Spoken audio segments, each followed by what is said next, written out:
Assalamualaikum warahmatullahi wabarakatuh.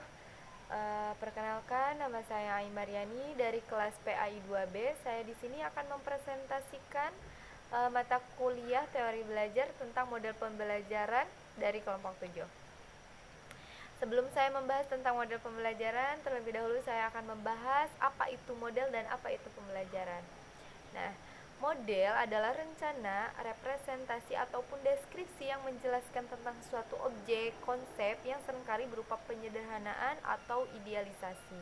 Sedangkan pembelajaran adalah suatu cara belajar mengajar yang diciptakan oleh seorang guru untuk mengembangkan ataupun menumbuhkan wawasan, kreativitas, ataupun pola berpikir siswa dalam suatu ilmu.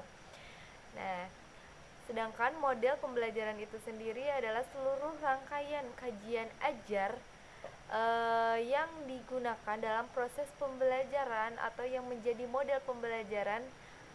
Contohnya seperti sedang terjadinya pembelajaran, sebelum bahkan proses pembelajaran terjadi, ataupun sesudah pembelajaran terjadi, atau bisa juga disebut sebagai fasilitas dalam proses pembelajaran langsung ataupun tidak langsung.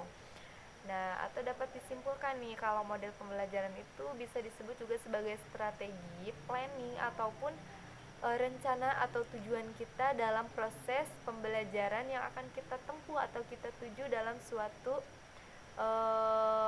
proses pembelajaran itu sendiri. Nah, di sini juga ada model pembelajaran langsung. Nah, kalau model pembelajaran langsung itu sendiri adalah model pembelajaran yang disampaikan guru secara langsung terhadap peserta didik tanpa melibatkan peserta didik ataupun media pembelajaran lain. Nah, seperti halnya di sini ada menurut Murawan dan Purwowidodo. Nah, ada tahapan nih atau langkah-langkah dalam proses pembelajaran. Yang pertama itu menyampaikan dan memotivasi siswa. Yang kedua menyampaikan tujuan. Yang ketiga presentasi atau demonstrasi. Yang keempat mencapai kejelasan. Yang kelima melakukan demonstrasi. Yang keenam mencapai pemahaman. Yang ketujuh berlatih. Yang kedelapan memberikan latihan terbimbing. Nah, dari 8 tersebut adalah langkah-langkah yang dikemukakan oleh Murawan. Nah, selanjutnya adalah model pembelajaran kooperatif. Nah, kalau model pembelajaran kooperatif yang atau sering disebut juga dengan cooperative learning adalah model pembelajaran yang menggunakan bantuan teman sebaya dalam belajar gitu. Seperti halnya contohnya kooperatif itu lebih ke proses belajar secara berkelompok atau menggunakan tim. Jadi kalau kooperatif itu lebih ke penguasaan atau pencarian materi dari mereka sendiri gitu untuk bisa dapat dipresentasikan di depan peserta didik gitu. Nah, adapun di sini nih ada karakteristik dalam proses model pembelajaran kooperatif. Yang pertama adalah pembelajaran secara tim. Nah, pembelajaran secara tim itu tentunya sangat berpengaruh karena dengan pembelajaran secara tim maka tim tersebut apakah mampu dapat menguasai materi yang telah diberikan guru tersebut atau tidak. Ataupun yang kedua berdasarkan pada manajemen kooperatif. Nah, manajemen kooperatif atau manajemen kerja kelompok itu yang pertama adalah perencanaan dalam kelompok itu sendiri. Yang kedua adalah organisasi yang baik dapat menghasilkan materi ataupun pemahaman yang baik pula bagi para peserta didik. Yang ketiga adalah kontrol. Nah, kontrol itu adalah bimbingan dari seorang guru atau pendidik kepada peserta didik dalam kerja kelompok itu sendiri. Adapun yang ketiga adalah kemampuan untuk belajar bersama atau memiliki sama-sama ingin bisa gitu dalam kelompok tersebut. Nah, adapun nih di sini yang menjelaskan tentang prosedur kooperatif itu yang pertama adalah adanya penjelasan materi. Nah, kalau prosedurnya penjelasan materi tentu saja sering kita kenali atau sering kita bahas itu sebagai presentasi ya.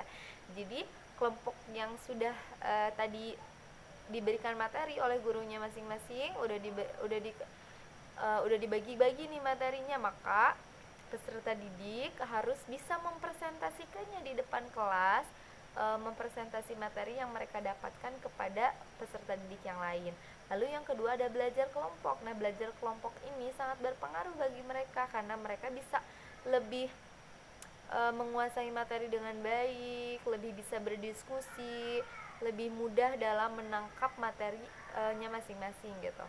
Lalu yang ketiga adalah penilaian dilakukan melalui tes atau kuis. Nah, penilaian ini atau bisa disebut dengan kalau dalam presentasi itu adalah tanya jawab ya. Jadi si presentasi yang mempresentasikan itu boleh memberikan kepada peserta didik yang lain waktu untuk bisa bertanya ataupun menyanggah tentang materi yang telah disampaikan oleh mereka gitu. Lalu yang keempat adalah pengakuan tim. Nah, pengakuan tim di sini adalah pengakuan apakah mereka sudah mengetahui atau menguasai materi tersebut atau tidak. Nah, dalam kooperatif itu mungkin seperti itu. Lalu selanjutnya adalah model pembelajaran berbasis masalah. Nah, kalau model pembelajaran berbasis masalah ini adalah model pembelajaran yang banyak melibatkan tentang pertanyaan. Yang kedua adalah pemahaman atau lebih penguasaan materi guru itu sendiri. Yang ketiga sebagai si peserta didik itu sudah terbiasa gitu dengan materi yang disampaikan ataupun model pembelajaran yang dilakukan di kelas oleh pendidik tersebut. Lalu di sini ada menurut Browns mengemukakan beberapa karakteristik dalam model pembelajaran berbasis masalah. Yang pertama adalah proses pembelajaran bersifat student. Yang kedua, proses pembelajaran berlangsung dalam kelompok kecil. Yang ketiga, guru berperan sebagai fasilitator atau pembimbing.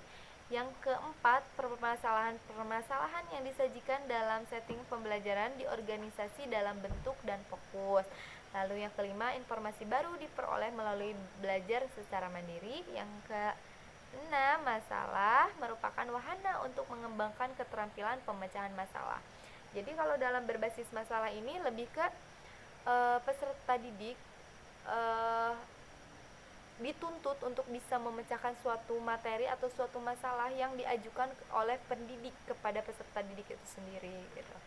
Lalu selanjutnya di sini ada peran guru dalam belajar berbasis masalah nih. Perannya itu yang pertama adalah menyiapkan perangkat berpikir siswa. Jadi maksudnya menyiapkan materi ataupun menyiapkan salah satu bahan ajar yang akan dilakukan atau digunakan dalam suatu kelas tersebut. Yang kedua, menekankan belajar kooperatif atau menekankan bahwa kerja kelompok atau kerja tim itu sangat baik dilakukan oleh peserta didik gitu. Yang ketiga adalah memfasilitasi pembelajaran kelompok kecil dalam pembelajaran berbasis masalah.